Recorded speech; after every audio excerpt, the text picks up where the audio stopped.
Live streamed.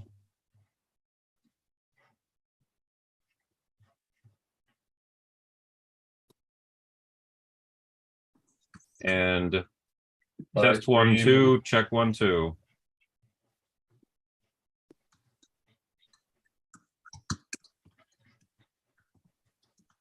And test 1, 2, check 1, 2.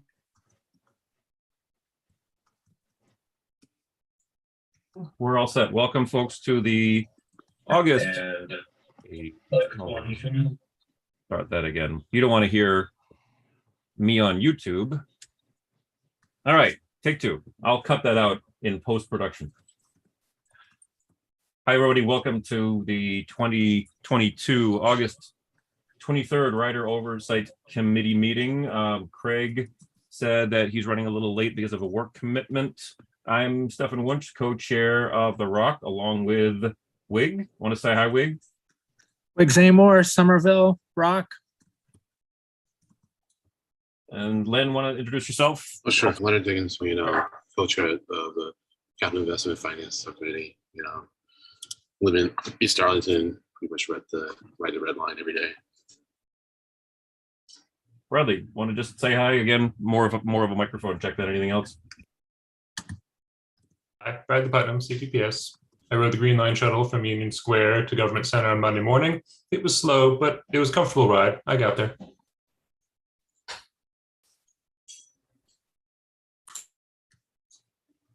Thank you very much. I just switched to my headphones and I can still hear you guys. Okay, cool.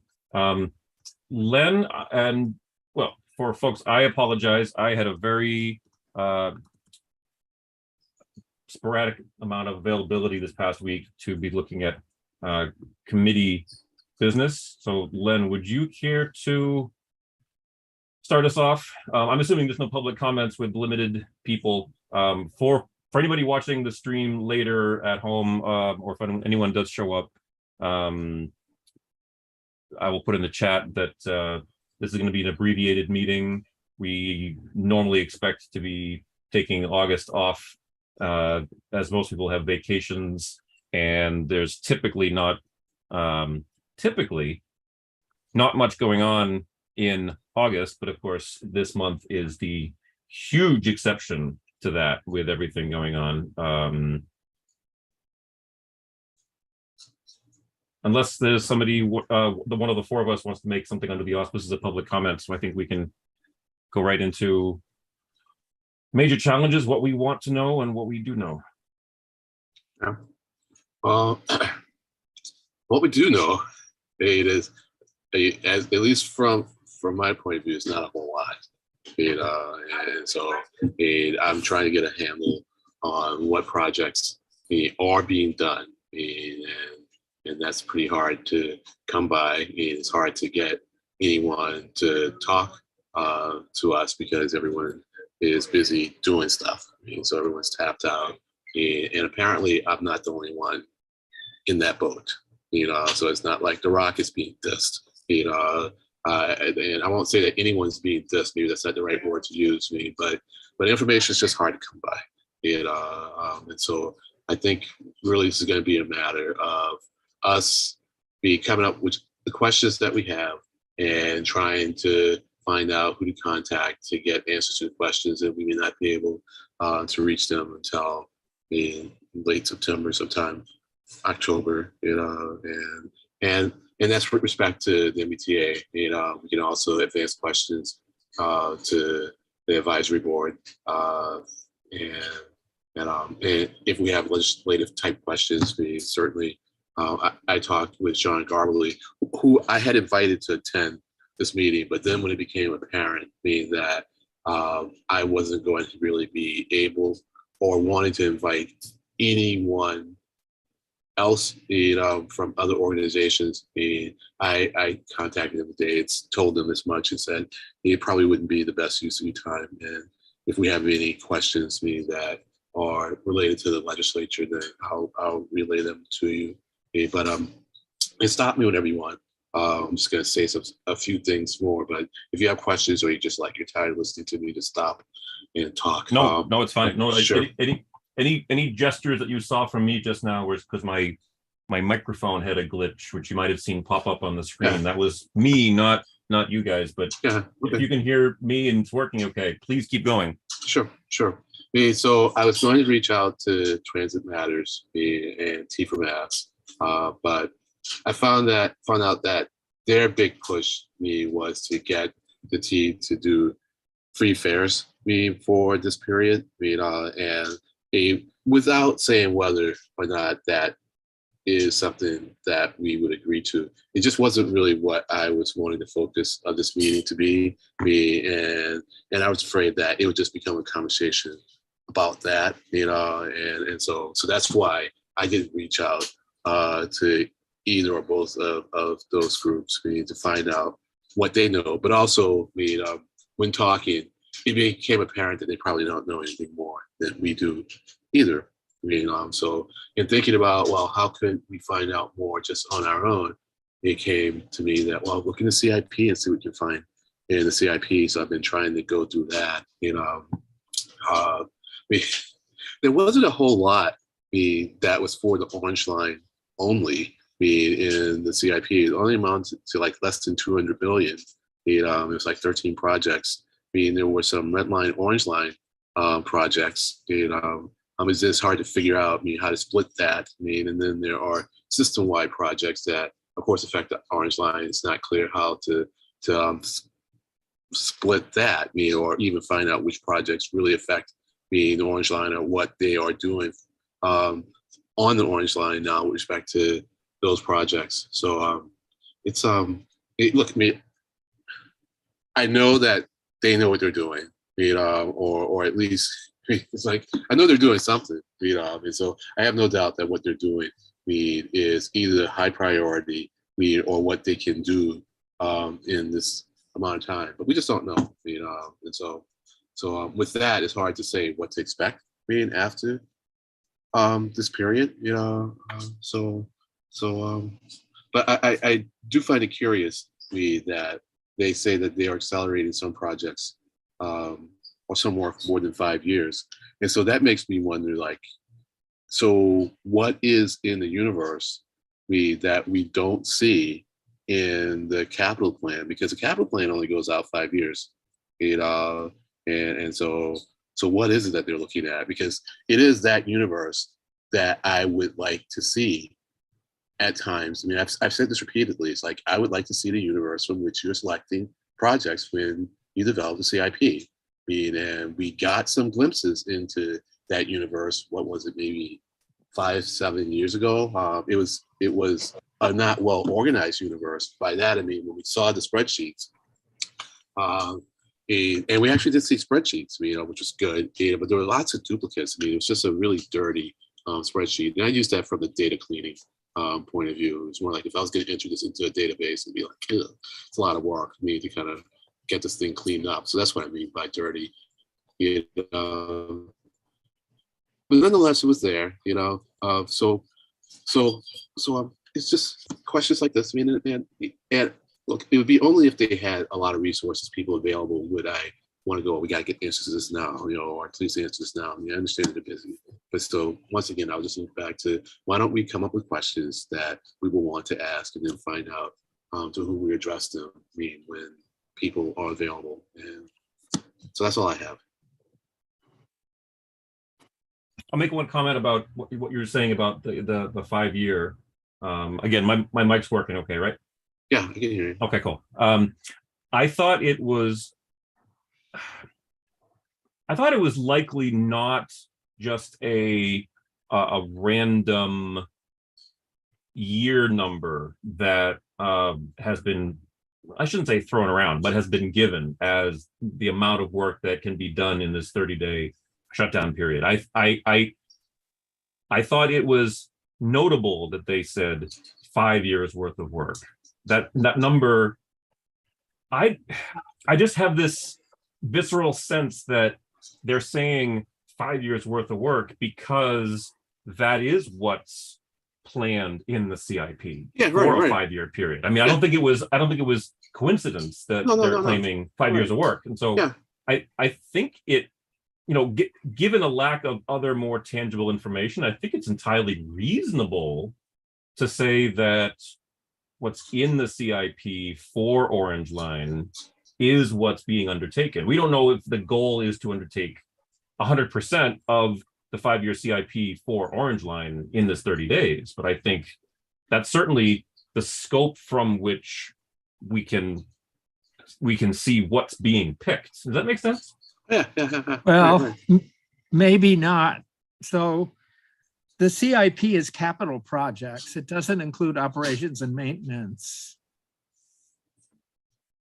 So things less than, usually the way the accounting world splits that stuff is capital projects take longer than a year. Right. And maintenance takes less than a year. And you can have a maintenance budget that's equal to or greater than your capital budget. Yeah, that's true. And I guess I'm wondering to what extent that there are some maintenance projects that are so large that they cross over into capital, but I would imagine there aren't a whole lot of those. And we have no window into the maintenance projects. Right. Right. And, Yeah. I think we should ask for the internal plan and, they can humanize it, but they've got a project work plan for the whole 30 days. There's no question about it. Right. And it may be pretty dirty and not ready for public consumption, but in order to be communicable to their staff, and the levels of command and oversight, it's got to be legible to those people. And it shouldn't be that hard to clean it up for a group like us. Do we have do any of you know where to find like the maintenance backlog? I don't. Have any of you ever seen it?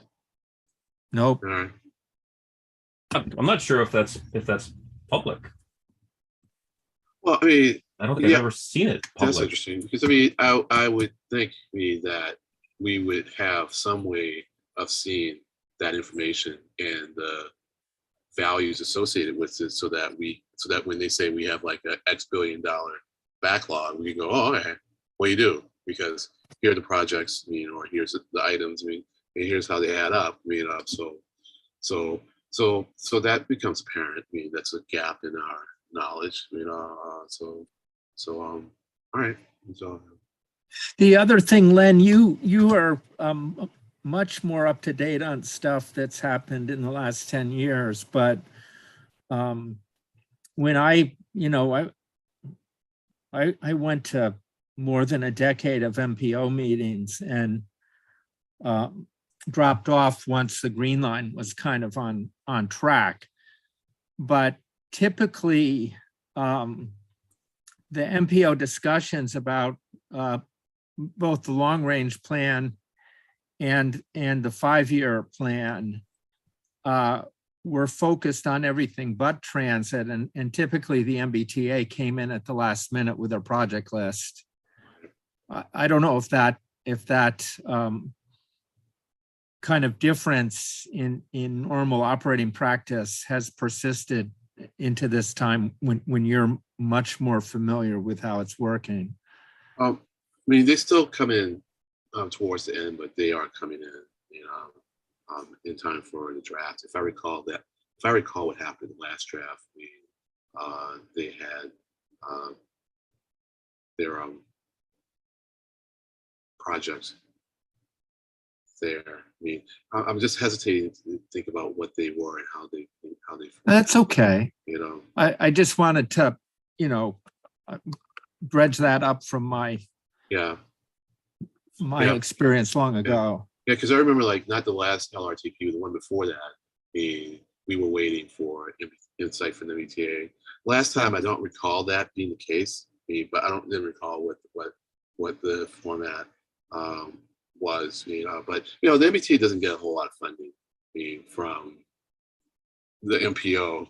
And so I don't know if they just really pulled a list of projects from someplace else and said these are things that you can potentially fund you want, so I can try and pull up the LRTP while we're talking. See what I remember. Go ahead. That'd be Well, great if you could. We also, do we know who to ask about what the plan is for these 30 days inside the T? No, I asked who I thought would be able to tell me who that person or those persons are, asking if they could talk with us. Yeah. And I was pretty much told, no one's going to be available because everyone's just working on this. It's very polite, very cordial. And it's like, when we're done, we will be happy to talk with you. So that's where we are. Like I said, at least as of Thursday of last week, we weren't the only ones in that boat. So.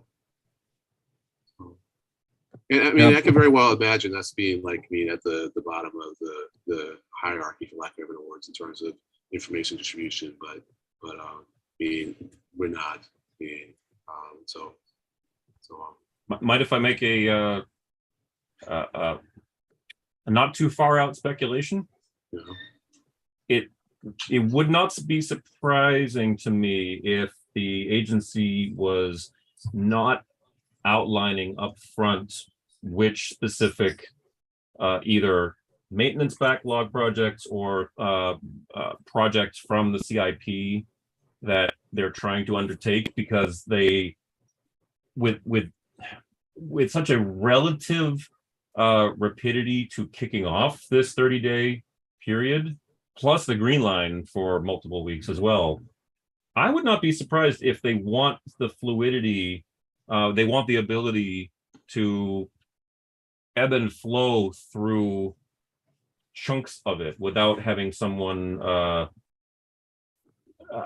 want to say like nitpicking in a way. In other words, if there's a set of, I'll just make up a number, 15 projects, and they all seem like they are viable up front at the beginning of the 30 days, and as the 30 days evolves, things change a little bit. Oh, well, we can do 100% of this. We can't do all of this one. We can do more of the, if the balancing act changes, I think it's not unreasonable to have not made that commitment up front, or even a statement to say, we're going to do this, we're going to do this. No, it's just a big pool of work that needs to be done. And I personally, I feel like as long as the 30 days of the shutdown was used to its entirety effectively, I'm okay with that. Yeah, no, I understand. And I suspect as much too. I think we discussed that during executive committee meeting. And I suspect this too. So it'll be interesting to see what we're told when they're done. Sorry, go ahead, finish. No, no, you go ahead. And then I'm gonna. Okay, I just simply wanted to say that my expectations are fairly high for what's going to come out of the postmortem. Sorry for scrolling. I wanted to find a little bit more. My expectations are pretty high for the postmortem of what we're going to get. I'm sure it's not going to be the 31st day after the shutdown started, but within maybe 3 or 4 weeks after the completion of this work period, I really want to see a big checklist that says, at day one, we expected to be able to do this, this, this, and this, and we got this percent done, this percent done, this percent done, and here's how it improves overall safety, reliability, efficiency, even, I don't know, cost effectiveness. Well, so what I was going to say is, I'm just surprised that they were able to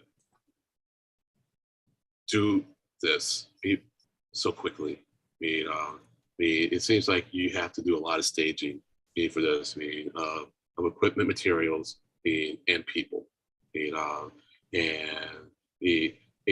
I don't know when the idea occurred to them to do it, but if it was anything less than like 3 to 6 months, I don't know how they pulled it off. And if they tell me like it was like after the feds said, I guess when did the Medford thing happen?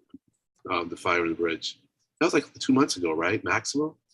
And if they said like right after that, we decided that we needed to do a 4 month shutdown, starting in August.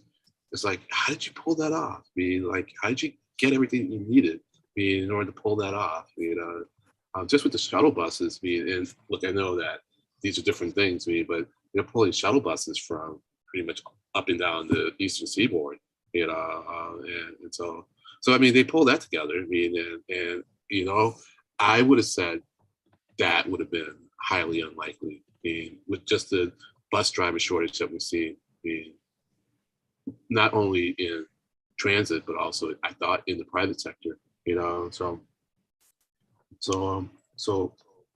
So I guess the other question is, were they thinking about this for longer? Because when did the feds first get called in? I guess the feds first got called in when we had that death right on the red line, and that was when I think so. Yes. March, April. I'm looking. But that was a red line. So I think. Yeah, I guess we had some runaway trains, and those were all in the red line, right? And so we didn't really start getting like orange line specific problems, the headline problems, until I thought that Medford event. Although they've been doing work on the orange line for a while. Well, anyway, so June. It was one month ago. Oh, sorry, the April. fire.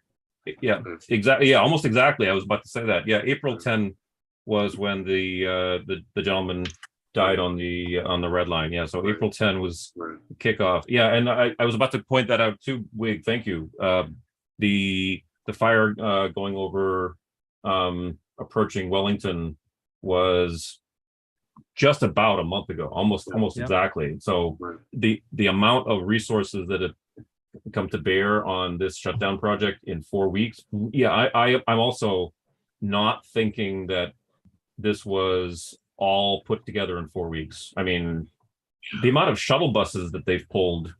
I heard that there were license plates on shuttle buses from Arizona and the South Coast, like Mississippi, Louisiana, Alabama area of where the buses were coming from. Okay, so it's even more extensive than I thought. I thought it was just along the East Coast. So okay, yeah. So it's a feat.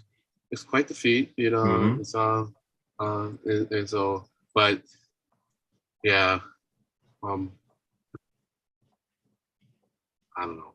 Yep. No conspiracy or anything here. It's just more mystery to me. So I'm intrigued. I kind of want to know, and how they're doing it. And even if they had been thinking of it for longer, that's fine. I was like, good for you for thinking about it longer. And if you were like ready to go when the opportunity presented itself, then more power to you. But if you weren't thinking about it long ago and you're able to pull this off, it's like, wow, that's quite amazing. My understanding of how the shutdown was planned. So Yes. I think that they were already planning sort of 3 separate orange line shutdowns. They were planning a shutdown of the northern end of the line because they needed to replace a lot of track around Wellington. They were planning a shutdown of sort of the middle of the line because they needed to not be running trains under the government center garage. And they were planning a shutdown of the southern end of the line so that they could fix that. Mhm. And so they were saying, okay, we're going to plan these 3 shutdowns. We're going to stage them so that it's one after another after another. And someone said, these are all going to be month-long shutdowns. Why not shut down the whole line for a month? And they already had some resources pooled for the 3 separate shutdowns, and they just sort of pulled them together into one deal. Okay, so that makes a lot of sense, Jacob, and I totally get that. And so now the question for me is like, were these 3 shutdowns planned over 5 years, or were they planned over like the next year or two? Do you have, do you know the answer to that? Again, this is, if this decision was made, it was made in an executive T committee meeting. If that, it might be subject to the public records law. We could FOIA request it, but this is not information that I don't think any of us are privy to to confirm it. It seems likely. The other Right. thing that I'd be curious Well, about, hold on. these shut. Okay, so I just really want to get an answer to the question. I understand, but do you know when these shutdowns of the various legs were planned for? Dates? No. No. Okay. I fine. think that one of them had, like the middle section for the government center garage had to be planned for right around now, Yeah. because Right. that's when they're shutting down the green line. Right. Right. And also, they need to tear down the garage, from what I understand, for Mhm. development. I mean, so we don't know when the shutdown of the northern end and the southern ends were planned. It could have been planned for one after the other after the other. Yeah. That would have been feasible. Right. But we don't know if that was like planned within the next year or two. Mhm. Okay. Fine. All right. That's fine. The Thank other you. thing I'm curious about as regarding this is productivity. Yeah. Um, Yeah. Is how many feet of track can they replace per hour, per man hour, per night, per day? Yeah. Well, it's probably higher, right? Because they don't have to like start and stop, right? No, the just- question, is it high enough? High enough for. Like, in an ideal world, the T would be able to maintain its tracks during the overnight maintenance window. Yeah. Well, you're both right. You know, Well, they have a lot just of questions. experience Okay.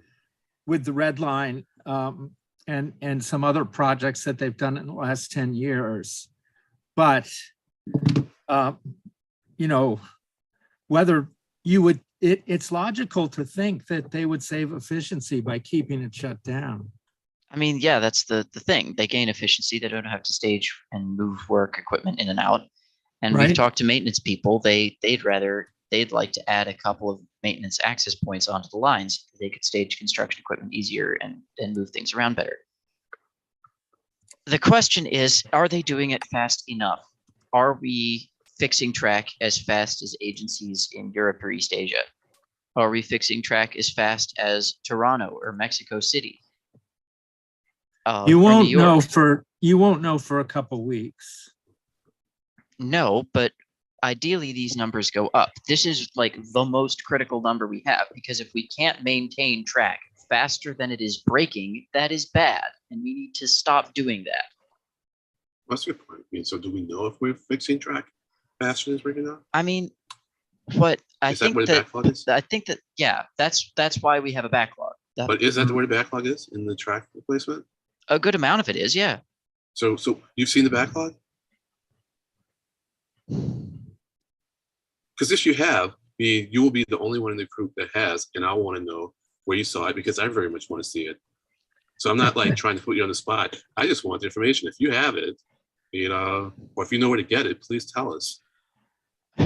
I think the place to get it would be another FOIA request. It's really frustrating that we don't have these numbers. I do Yeah. know that PopTech said just the other day that in the past 2 or 3 days, they'd replaced 2,400 feet of track that they needed to fix. Wow. But the question is, what percentage of the total track in the orange line is past its useful life, and what percentage of it needs to be replaced? And Well, how you can fast can they figure out replace it? that. Sorry, you can figure out the total track pretty quickly, I'm sure, because we know the length of the lines. I mean, there's some, there's some track that's off the main line, but you basically have 4 rails, right, for the full length of it. 5, Yep. 6. I believe track is measured as what carries a vehicle in one direction. So I believe if you take the orange line route miles from the revenue north to revenue south, that's considered the half of the track miles for revenue. And then I believe the non-revenue stuff like yards and switchbacks is considered separately. But Right. I'm very confident that it's not counted as one rail, and then the third rail. I believe Yeah. it's, it's Yeah. number of feet of the whole set of Right. And, two running and- rails and- and the power rail. Okay. and, going Gotcha. back to the red line experience, the issue there was the ballast. It wasn't the tracks. I mean, the tracks are relatively easy, but you've got to know whether the balance is going to last 30 years or 40 years. Right. And And- Belto Baron, sorry, cut you off. Go ahead, finish. No, please. I'm good. I'm good, Stefan. Go ahead. Sorry, I hate doing that when I'm excited. No, please. When we had chief engineer, his name just went right out of my head. When we had the chief engineer join us, he told us that basically the entire Southwest Corridor Orange Line with direct fixation is in need of repair. So I'm expecting that a big part of this is going to be that direct fixation replacement. As a matter of fact, I remember hearing on a news report, they mentioned,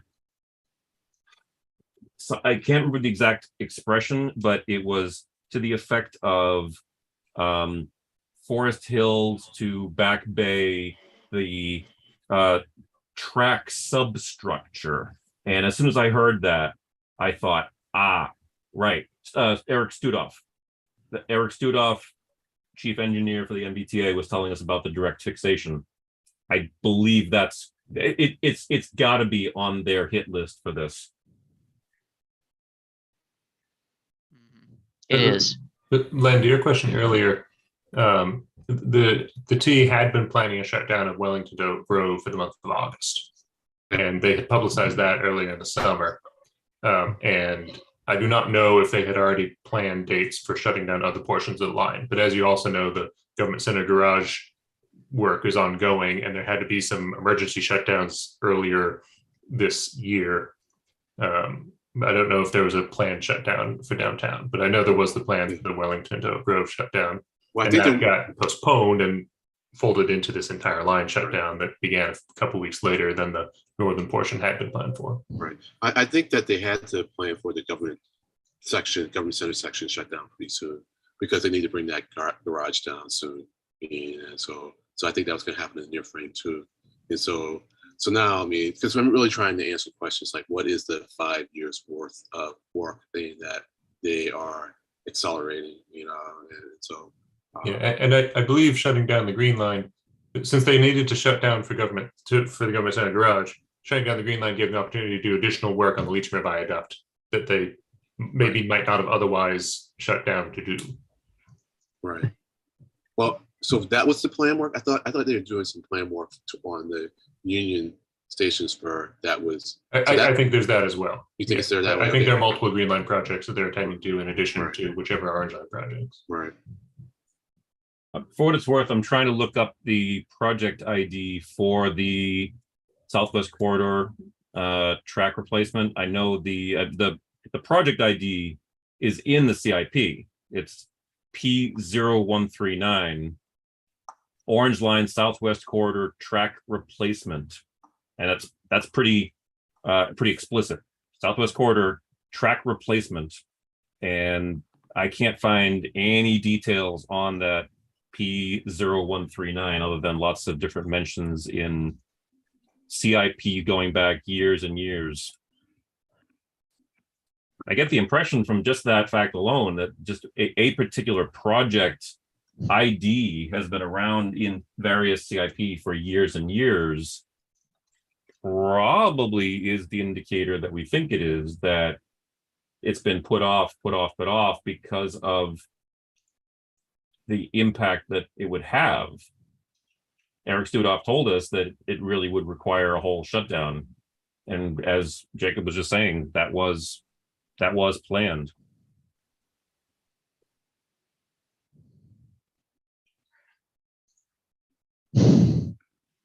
I think that the T should be a little more forthcoming with this information.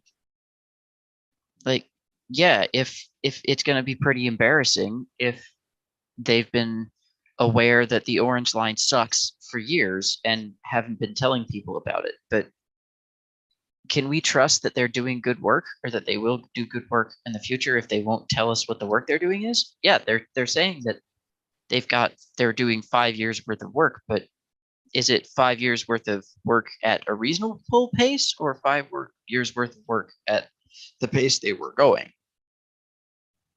Yeah, right. I mean, well, I think it's gonna be faster than going, but but yeah, what are we getting? I mean, for a shutdown is essentially what we want to know, and what should be the expectations based on what they've done. Because my concern is that the expectations are probably already too high for what's going to result from this. Because I don't think we're going to get a whole lot more new Orange Line cars. I mean, and so with that, I mean, we're still going to have cars that are susceptible to breakdowns. I mean, hopefully nothing as glaring as what happened, on that bridge, and so there's going to be reliability issues there. It'll be more reliable, I hope. I just don't know if it's going to cross that threshold where the riders and the public at large is going to feel that this was what they were hoping for or expecting. Unfortunately, shutting down the Orange Line means shutting down the test tracks for the new cars. So it somewhat slows down the process of accepting new cars to the service. Wow, that's a Jonathan Belcher like statement. That is, in fact, the person who told me that. Well, thank you for that. So, all right, well, that's good to know. It doesn't mean that the process of accepting new cars halts entirely. It just means the process is slowed down somewhat, because it'll be that much longer before they can do all the testing they need to do on each car before putting it in service. Right. And so I guess and maybe we just haven't gotten around to this thing, but I think we often just underestimate the public's ability to comprehend nuance, and to accept the implications of it. So if you tell people what to reasonably expect, I think they'll be fine. You're going to have some that are going to complain and outcry and then give you a hard time. But most people are going to go, okay, well, now I know what to expect. It may not be what I want. I may want things to be a lot better, but at least you explain to me what I can expect. And I would generally even say it's like, play down the expectations. I forget the phrase, but promise little and over deliver. I'll be better off doing that. But so that's some concerns. A note about the CRRC cars. According to the quasi-official roster, which our colleague maintains, there's 64 accepted Orange Line from CRRC, and that page also lists the peak vehicle requirement as 96 cars. So that's about 2/3 of peak requirement that's already been accepted from the new. I think does that surprise anybody? I thought it was about that number, but I mean, that's not too bad for having to fill in only a third of the required of the old Hawker Siddeley. Yeah, Stefan, I think what you're saying is correct. And the other thing that the same colleague told me is that, of course, there hasn't been a peak schedule since June, when the heavy rail service was brought down to the equivalent of Saturday schedule. And the Saturday schedule only requires 60 cars. So in theory, if you were to put them all out at once, you could run the entire Saturday schedule with new cars. I don't know if they're necessarily prepared to do that, but I think they could. Very good point. I am so glad that you mentioned that. That is huge. So extrapolating from that, one could say that maybe the agency has the expectation that at the end of the 30-day period, we'd be running on 100% of the new fleet for Orange Line, presuming that, as you said, 60 cars is still what's maintained because of OCC requirements with the four car. No, that's not a lot of overage, but it could be. I mean, it's close enough to be plausible. I'll just say that. Yeah, but I think caution is still the approach. I think the idea is to keep an ample number of old cars around for the time being. because Oh, they are yeah. more proven. So I don't know for a fact that they would run 100% new cars once the line reopens, but I imagine they would want to run as many new cars as they can. But of course, as you all know, the new cars have been removed from service a couple of times over the last couple of years as issues have come up. Yep. And so I think because of that, they want to proceed with caution. I'm just Right. guessing. Right. You're one thing you're about- never Go ahead. you're never gonna run 100% of your cars. So, yeah, Bradley, do you know what the highest percent would be that they would be? I mean, I would expect at least a one quarter overage on the fleet. You know, We you have gotta that be, number, actually. We got that from a subcommittee. Let me see if I can pull it up without too much delay. I do not know, Wig. yeah, I Nice. mean, you just wouldn't want to cut that too close because when you cut stuff close, a lot of things go wrong. Well, and my understanding is, I think the 1979, 1980 cars, I think there were 120 of them. And once the CRAC order is filled, I think there are more than 120 that will be in Yeah, service, that's right. or yeah. that will be available for service. Yeah, But that of course, sounds, that sounds process. much, I much think better. you said 64, only 64 have arrived so far, so it'll take more time to get all of them. Yeah. Yes, going by the online roster, which again is quasi-official, 64 accepted, and then 80, at least 84 additional on order. It actually says 4 plus 84 additional on order. I think those 4 were the first test ones that are going to go out and get refitted, but don't quote me on that. But Okay, so that would make the fleet 20 or Something 30 like that. greater than what it Yes. was once the entire acquisition is complete.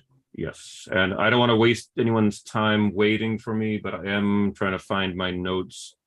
Because we did talk I thought it was a subcommittee, we talked, and someone had said very authoritatively what the operations folks on heavy rail like to have for the out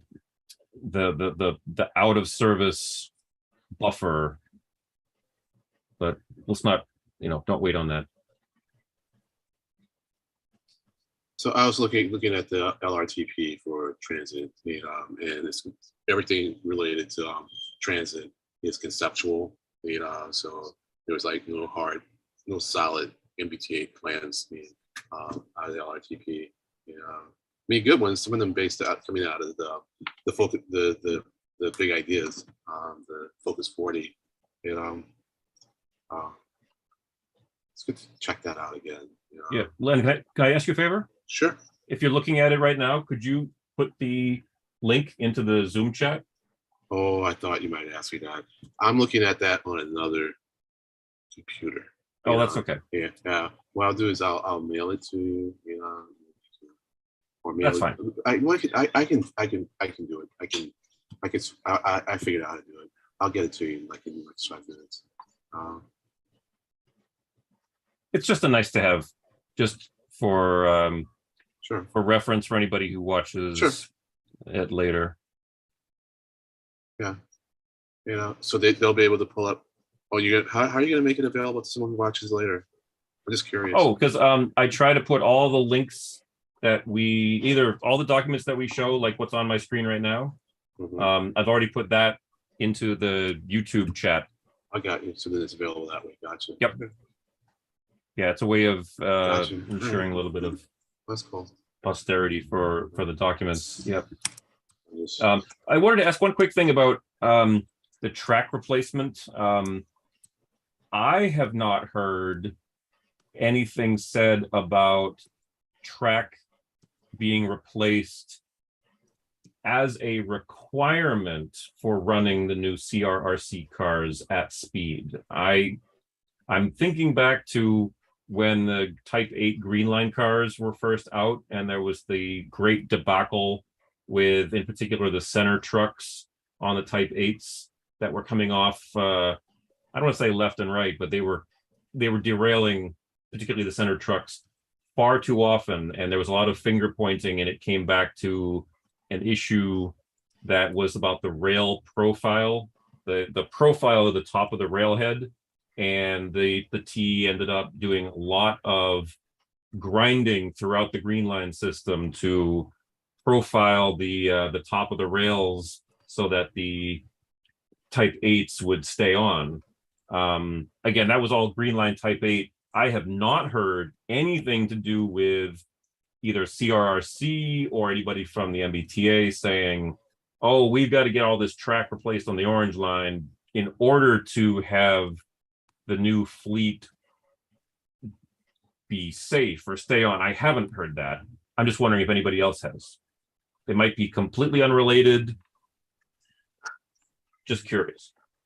No, I hadn't heard it, Okay. you know, but that doesn't mean anything, you know, so.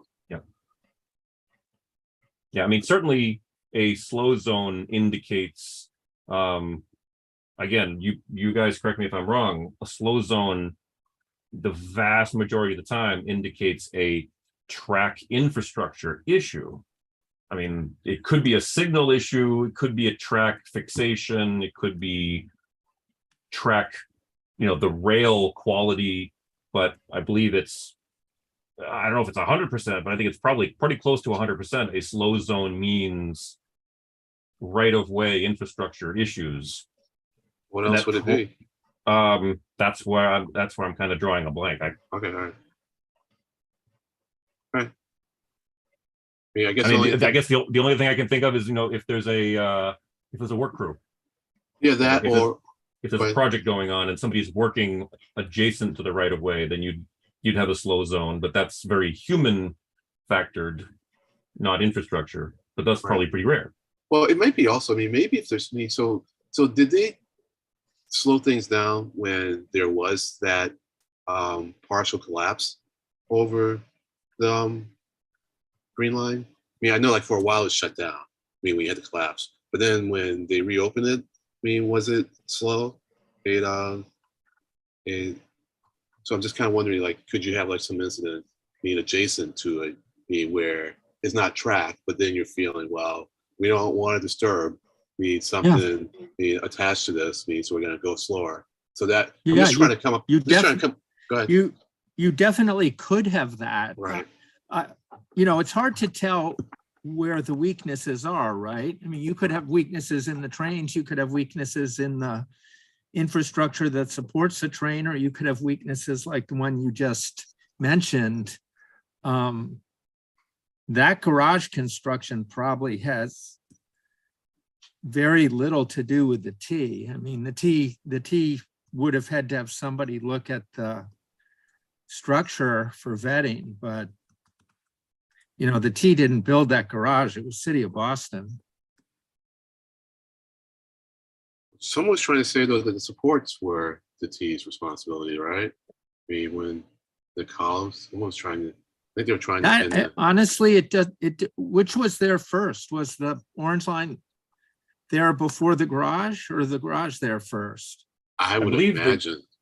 Go ahead, I Stefan. think- I'm pretty sure the garage came after the redo of in particular the Green Line platforms, which were relocated a bit north, because the original Haymarket platforms for the Green Line used to be closer to Government Center.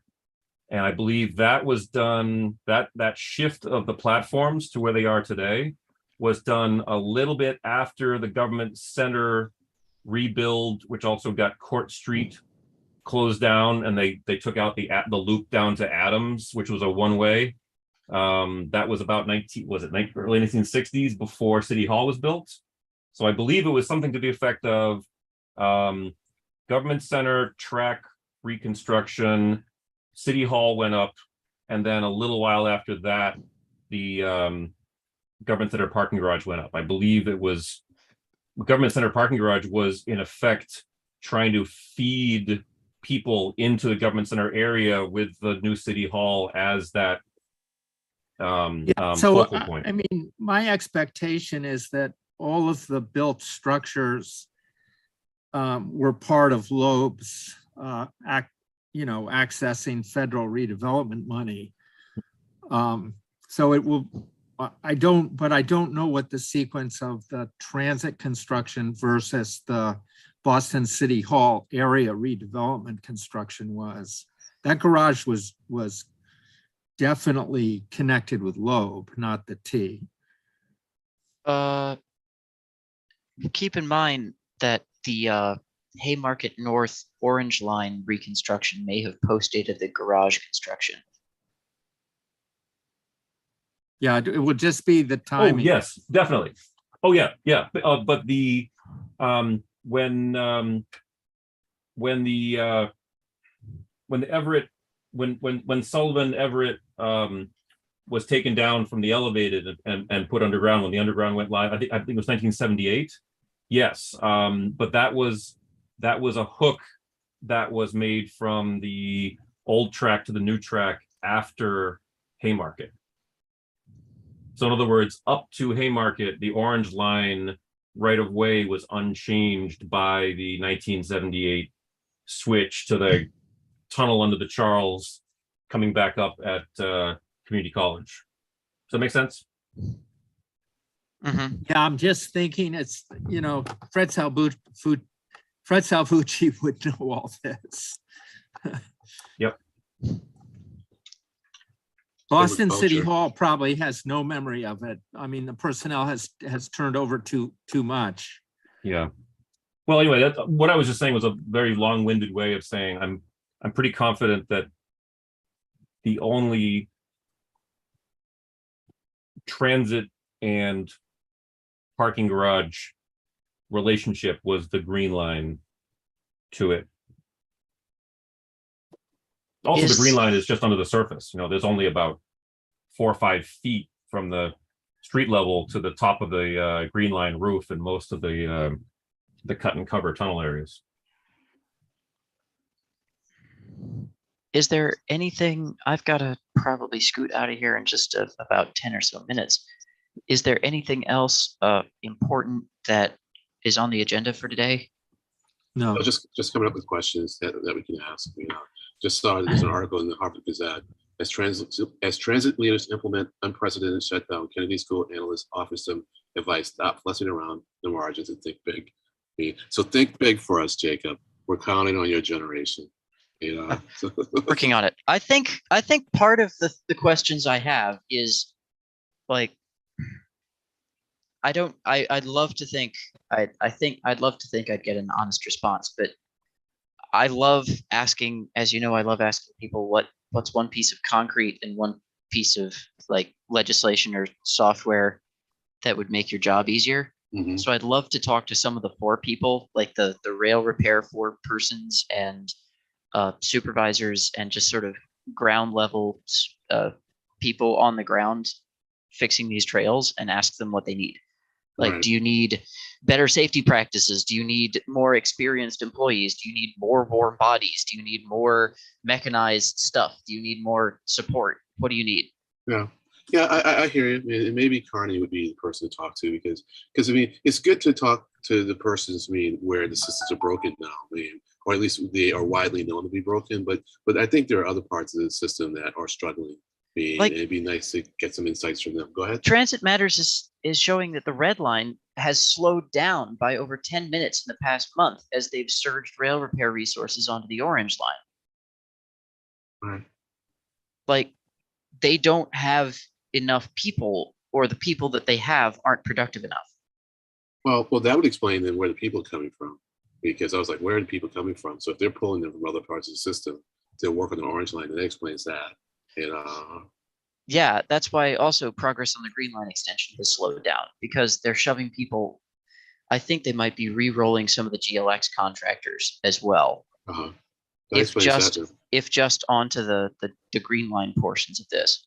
All right. Then that's. I can understand that. It may not be desirable, but at least it's explaining where the resources are coming from, and maybe that's actually not only where the human resources are coming from, maybe some of where the materials are coming from. But then they'll have to. The people can go back to the green line when they're done, but the materials, and this is just conjecture on my part, are coming from these other places. It'll be interesting to see if they can get them replaced in time, for, Well, of course, if after this, they'll announce a month-long closure of the entire red line. And after that's done, they'll announce a month-long closure of a couple of green line branches. So it'll just be a rotating month-long closures of entire lines or entire portions of lines. And we'll just sort of get used to that. well, you can only, but, hopefully they'll fix it all, right? I mean, it's Well, only no, here's the thing. If they can't fix it faster than the elements and time can break it, well, they'll need yeah, to take it out of service. right. Like like this, they're not fixing like bullet holes in the walls. They're fixing the slow march of time, and time keeps marching on. Right. Jacob, you're correct that each branch of the Green Line has shut down or will shut down in the near future. The E branch was closed for 2 weeks. The C branch was closed for a couple weeks early in the summer, and the D branch will close for a couple of periods this fall. And the extension has already closed despite being open for less than a year. But that was planned, right? Well, not really. Again, No. the reason that it closed is because they built it wrong. Well, I've talked to multiple Green Line operators, and they have all said that the reason that the 10-mile-an-hour speed restriction exists on the old Leechmere Viaduct between Science Park and Leechmere is because they installed the overhead wiring wrong the first time. okay, well, that may be, I mean, the irony is that the Leechmere Viaduct has probably been shut down for 10 of the last 30 years. Yes, Been of course. shut down over and over and over again. And hopefully this will be the end, but we can never be sure. You know, they always felt like they could do that because there was only one station, right? You know, Mhm. there was just Leechmere. So it's been shut down a huge amount of times. The Red Line, on the other hand, when they needed to redo the Salt and Pepper Bridge, they didn't shut it down, they moved it over. Big difference, right? I mean, that was Kendall and Harvard. But And also it was wide enough too. Don't forget that the Leechmere Viaduct is only wide enough for 2 tracks. And we've heard from a lot of people saying running single track operation for any MBTA line, well, other than commuter rail, that's never gonna that's happen. fine. That's fine, but it literally has been shut down for 10 years. I Mhm. mean, Yep, they could have understood. done, I mean, I'm guessing at that, but I remember, like, this is the 4th shutdown that I remember, the 4th length, and this is much shorter than the prior shutdowns. Why they couldn't have done more robust maintenance during all those years of shutdown is staggering to me. But Jacob's comment about the catenaries, that makes sense because those are new. So if there was a mistake on those, then Yeah, and I don't forget also that the Green Line train protection system is a more recent project development than the GLX. That came Or- about far more recently. More recent, as in the T knew that they probably had to do it starting 9 years ago. Oh, right, but it wasn't approved until what, 6 months ago? Yeah, that's Right. because they beat around the bush and refused to do it until the feds told them to eat their vegetables. That's a bit hyperbolic. We've had people at our meeting saying that one of the reasons why the Green Line train protection system was never considered seriously was that the technology was too expensive or either not applicable to our heavy headways. And I believe I read somewhere in one of the project plans that the reason why we are going forward with the Green Line protection system now, actually, I think it was one of the public meetings I attended about it, is that the current technology that's available is finally able to support basically like micro blocks where the previous technology would have just had everything inching along. Now it's going to be the system that's being employed, being deployed now is going to allow for almost the same kinds of close approaches as we do by line of sight right now, if I understand. understand what I I heard. heard that it wasn't blocks at all. I heard that it was just like the automatic braking assistance you might see in a new car. Yeah, that's a good analogy. So Yeah. it's basically the exact same technology. The disadvantage of blocks is that it will be the system basically needs to work in traffic on the surface branches just as it works as well as it works in the tunnels.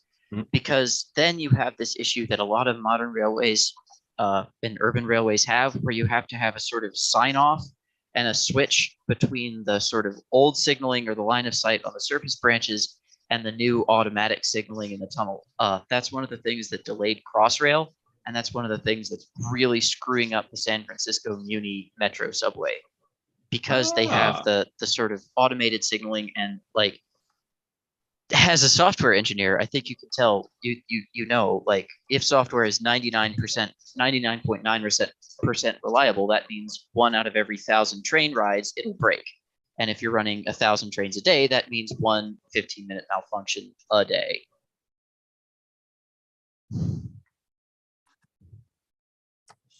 Yep. I don't have the animation that they presented, but I can show this.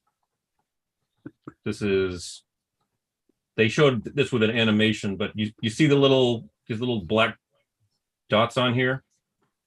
Yep. Basically, the idea is that each one of these is a transponder, and it essentially is going to be telling the train, hey, there's a red light up ahead in X amount of distance. The next one says, oh, there's a red light in this amount of distance. So each one of these transponders is telling the train to decrease speed, stop.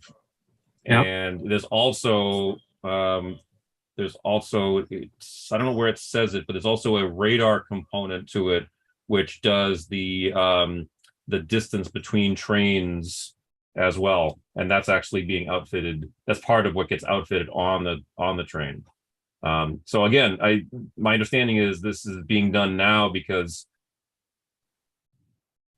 not only did we finally get the board to say, yes, we need to do this now, plus the pressure of the FTA, but the technology is actually workable for what we need.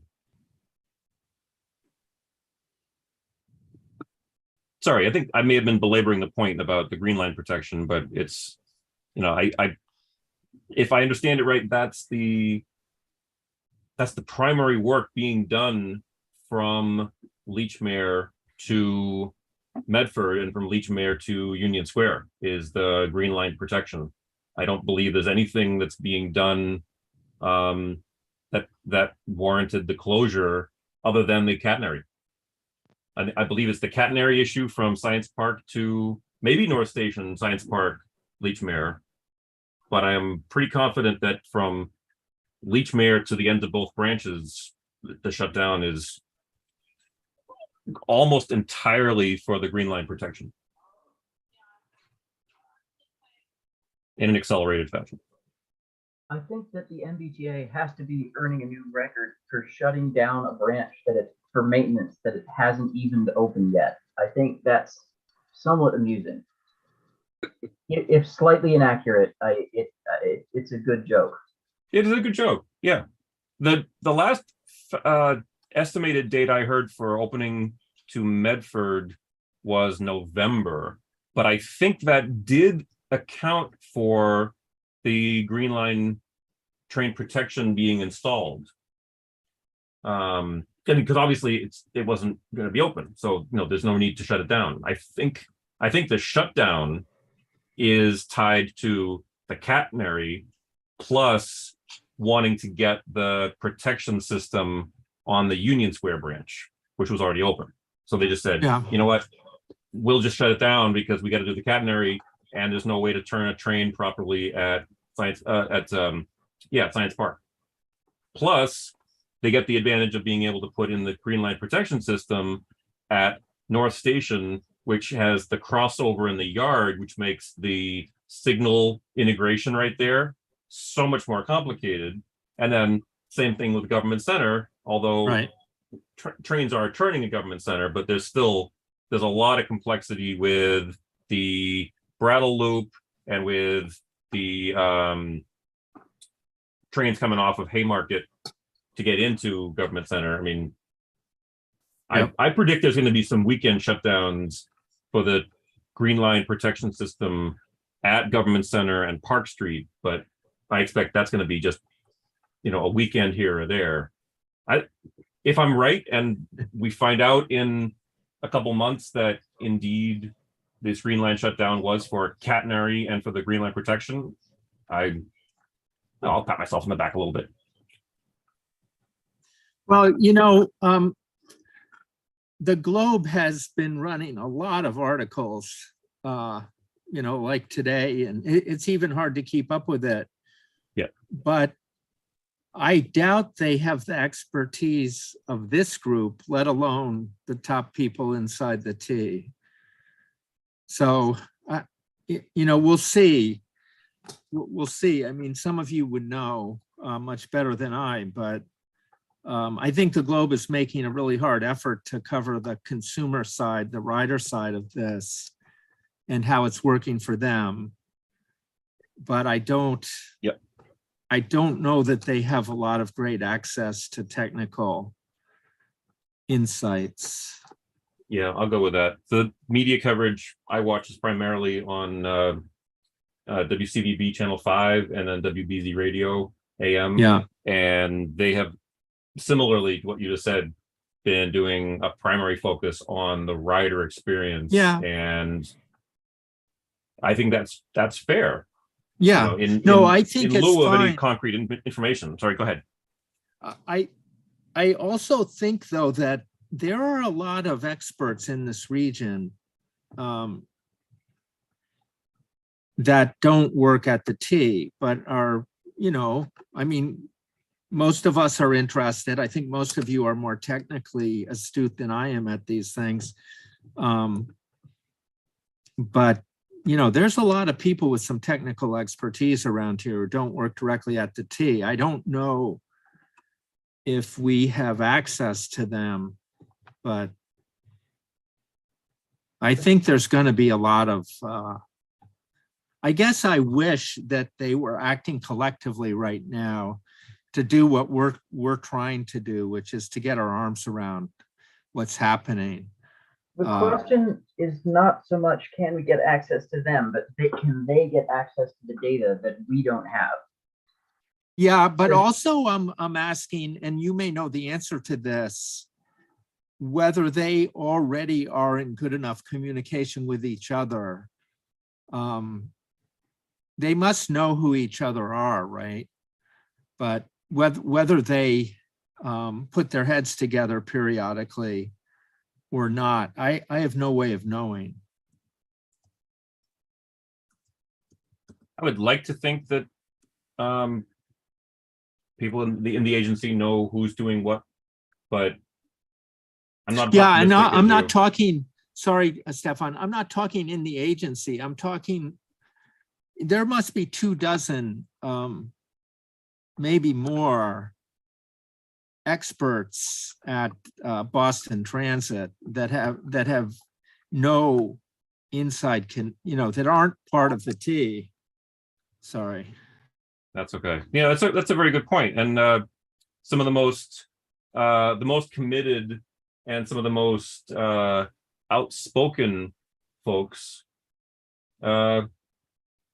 often do get hired by the T. I mean, I'm thinking of a couple people. I don't want to name names necessarily, but I mean, I can think of at least 3 people who now work for the MBTA or MassDOT who previously were community advocates, either T for MA or Transit Matters or T Riders Union, those kind of things, or just independent, and they finally were noticed by the agency and they hired. Hey, whoa, wow, hey, you are really smart. We should give you a job. There may also be some people, and Bradley might know, but there might be some people at YPT as well as the agencies, or I'm sorry, the groups that you've named. Sorry, There what's- probably what- are. I don't know anyone personally there, but my understanding it's a lot of folks who work for engineering firms. I think in the past there have been some government folks there, but I think it's more engineering firms these days. That's just what Yeah, but, well, but but like- the engineering firm folks are also very smart. yeah. What's that acronym again? Did you say OI? YPT. Young professionals in transportation, and Oh, young is entirely self-defined. There is no formal Okay. cutoff. interesting. Okay. But that, they have some MIT PhDs and folks like that. So looking at the operating budget for fiscal year 23, trying to get a sense of what is going on with repairs there. And I haven't found a really detailed budget, but the line that I would associate most closely with repairs would be under materials. It's only 66 million for that. I mean, the materials, service, fuel, utilities, contract cleaning, and so materials would be the only thing that I would associate with repairs. Clearly, you'd have to pay people to do this. I mean, and so some of the wages would fit into that, but it doesn't seem like a whole lot. Maybe so of that 66 million, let's say we double it for wages.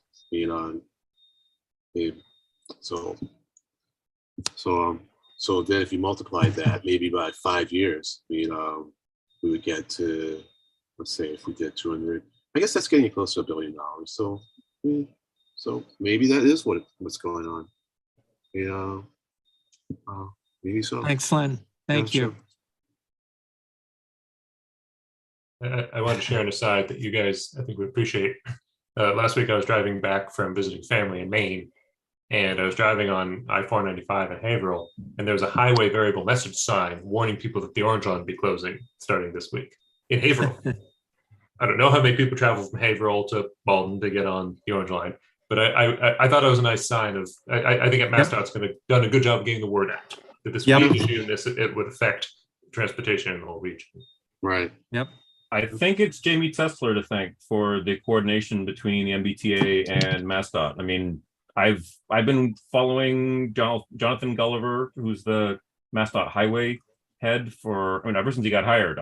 It's something about his name. Whenever I hear, oh yeah, Jonathan Gulliver, I'm like, oh you yeah, want to follow he was Gulliver's Travels. Yeah, basically, yeah, exactly. It's like it's a subconscious thing. But I mean, I've been impressed by what Gulliver's doing for highway. And the fact that we now have Jamie Tesler, what is he? He's in a year or so. When did You replaced Pollock. Pollock? So Yeah, when did Pollock? I think she went soon depart? after Biden took over, huh? So it'd be like a year, Yep. year and a half. Okay. Okay, yeah. So one of the things I hope that will come out is maybe not for us to be able to say, because it's outside the purview of us to look at MassDOT.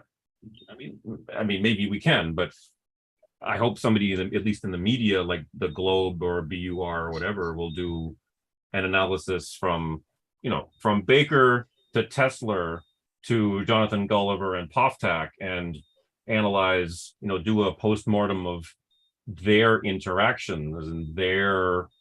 I mean, obviously with Baker being lame duck, he's got 6 months. Yeah, it was mostly Baker Pollock, right? I mean, so you just went from Baker to Tesler, but it was Pollock was the Secretary of Transportation of the Baker.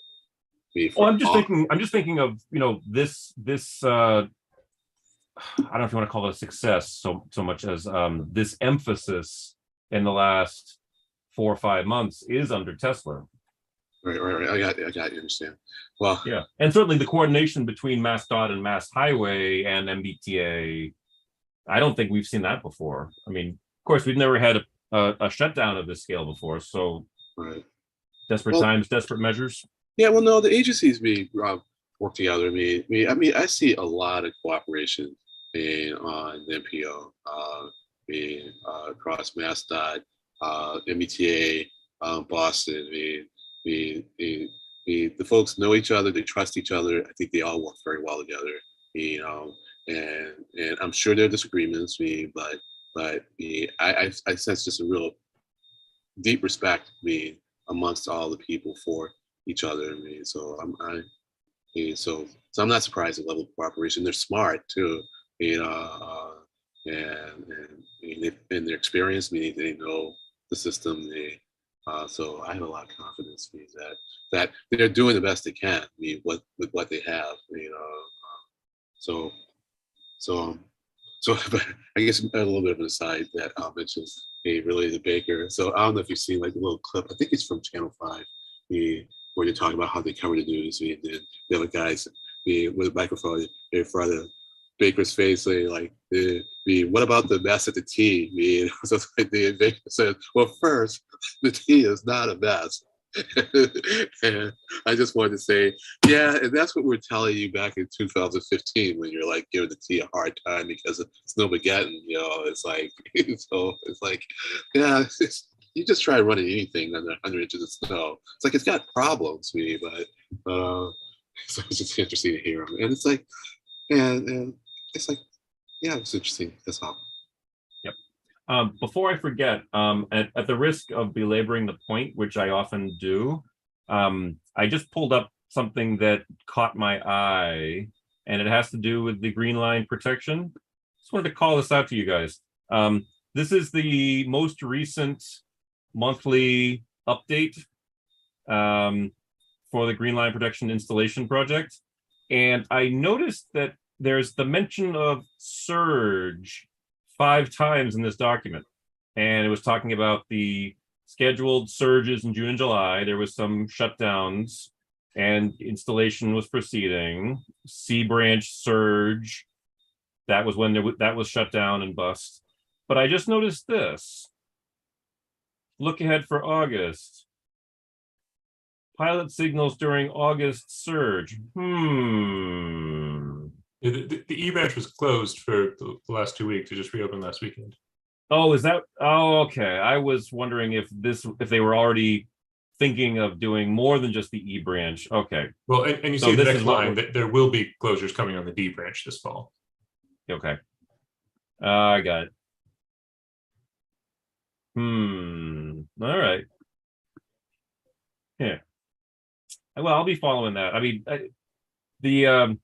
the technology detail, there's more on the project page about how it works, but that's not important right now. All right. So should we call it a meeting?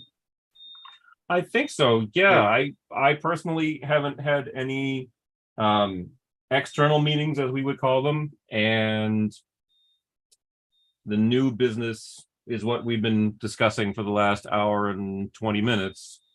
Old business stuff that